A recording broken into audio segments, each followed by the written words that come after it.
grown up with entertainment royalty in your house. You are Christina Nu's daughter for people who don't know who are listening. You're obviously stepping out of your mum's shadow now and into your very own lane. So I'm sort of curious, what's the one part of her career that you secretly love being compared to and the one people can just stop talking about now? I've never been asked anything like this before. I think it's the cultural factor of things. When my mum first debuted, it was in 1993 or 94, and it was at a time where a lot of not only Indigenous representation wasn't shown, more specifically Torres Strait Islander culture wasn't shown. And now 30 years later, we have such a different industry and a different outlook on how people consume or are aware of Aboriginal and Torres Strait Islander culture, music, art. And so, when people do say to me that you're really carrying the torch for your people and your community, just like your mum, that's, that's all I could really ask for. And I know that's all that she could ask for as well. But when it comes to things that I don't want to be compared, I mean, like, I don't know, my mum's kind of really cool. Like, she's done all of it. She's Wiggles, Play School, arenas, whether it's the Olympics or, whatever it is. I think, it'll more come from the fact that she has a completely different persona and career and entity, respective of herself that people need to honor.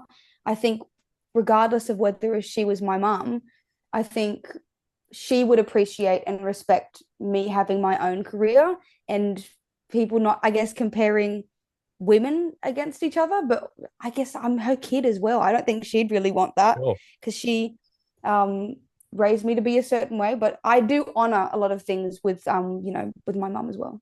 Yeah, no, she's a living legend, one of the greats in music for sure. For real. I want to talk about your new EP now. I've been practicing the name of it, so do correct me if I get it wrong. Is it Naungu Urui? Oh God, love you. Did I get it right? Oh my gosh. You are like pretty much smack on. I think the Smack on. only thing that I would say is the most foreign to non like Kalo Kawaii speaking people is that Yes. the NG is like the end of sing or thing. So you got to think of it as NAU is now, like the here and Now. now, Yeah. Now. and then is Mm. NG, like the mm. No. Now. Yeah. So Something like well that. done. Yeah. Yeah, Naungu Urui, and then Nauru you just Oroi. roll the R. Oh, Yeah, great. I love that. So good. It obviously means songbird. it You've does. called this a mixtape, not just an Mhm, EP. So I'm sort of curious, mhm. what difference does that word make to how you want people to listen to it? Okay, so an EP to me just seems like more of a concept. Like you've gone into the studio, you've done from 3 to 6 songs, going, okay, yep, this is the kind of story that culminates and kind of brings everything together. I called it a mixtape initially because this is over 2.5 years of, different times in my life, but me writing music, not knowing I was going to put out a body of work. So I called it a mixtape because when I finally made the call to release music and put it with a project, it was from all different kind of times and places. So I called it a mixtape because it didn't really feel like a complete full idea, but it Right. felt like me. Yeah. Absolutely. You're talking about relationships that didn't serve you on this EP. How many of those tracks are you still debating sending to the person they're about just to see what they'd say, what their reaction would be like? It's so funny you say that. I mean, I've heard from other people that like they've gone, I've heard stories saying like, oh, that song's about me. It actually wasn't. Newsflash. It's people thinking it was about them, whether Yeah? it's exes or whatever. Um, but yeah, I don't know. Got to be I don't think someone, I'll right? tell people.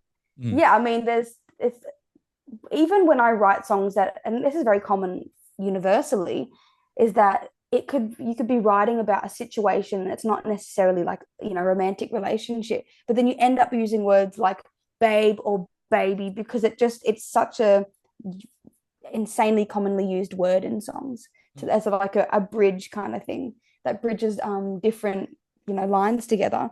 Sure. But I don't know if I'll send, I don't know if I'll tell the person, especially some type of way, if it's about them, because I Sure. just don't speak to them anymore. Yeah. I'm sure they'll work it out themselves.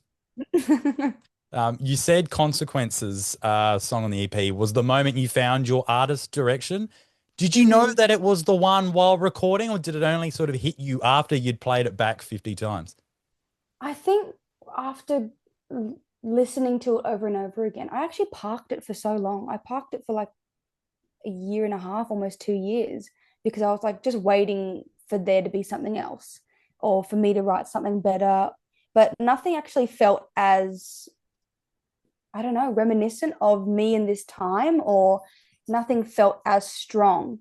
So I loved the song when I first did it, when I wrote it, but it kind of went to sleep for a little bit. I put it into the back of the closet until I went, you know what? I should have never done that. Yeah. Need to release it to the world. Yeah. You grew up not seeing a lot of people who looked or sounded like you in the mainstream. I'm sort of curious, what did you feel the first time you realized that you could be that person on the playlist? There's obviously people like my mum, and obviously she looks like me. I look like her. Yeah.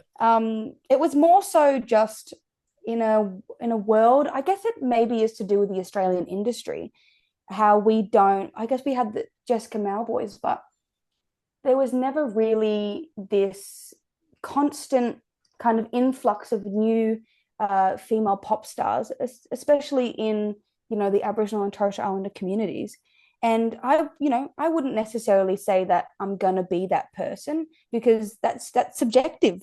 Some people might not like the genre of music or the style of things that I do, but it's more so just putting the marker and putting the tack in the world map, contributing to the styles of music that I love to write and perform. So it's just kind of like I've gotten random messages and DMs from people from all across the world saying that they found my music on different platforms, and how they never thought that like a neo soul jazz came out of Australia.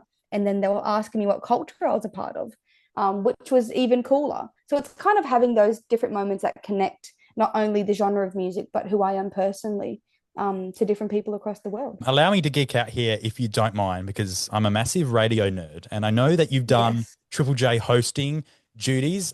Be honest with me here. What has been the most unhinged thing you've heard from a listener that made you have to mute your mic because it was just too funny? Oh my God. Oh, it's probably when I was doing Drive with Tyrone. Yeah. And you really do just get the most outlandish people. I can't exactly remember I mean, Tyrone just makes me laugh in itself. But I think you have the text line that comes up live. And I think people just send in text messages that you go, this is not censored. People Yeah. do not censor this. And I think we were doing a segment about jobs. And there was this particular person who was telling us about their industry of work, that is so not okay to talk about on, national radio. Right. So I think because how much it took me by surprise, someone went into very heavy detail about their job. I lost it. I actually had not because someone was actually talking to us live on air. It's because someone went into so much heavy detail that I was reading and I went, that's Yeah. not allowed. You cannot It say was pretty that. funny. No, not at all. Not at all. I always ask artists this because I think it says so much about your journey and your resilience. And this is what I ask them. I say, what's your favorite failure? I mean, is there a moment where something in your music career went completely off track, did not go to plan at all, but looking back now, it turned out to be a blessing for you or your music? To be honest with you, Isaac, it was my EP. I wanted my music to come out 2 years ago. I was so hungry for it, and I was so determined to release music because I felt as though I was falling behind.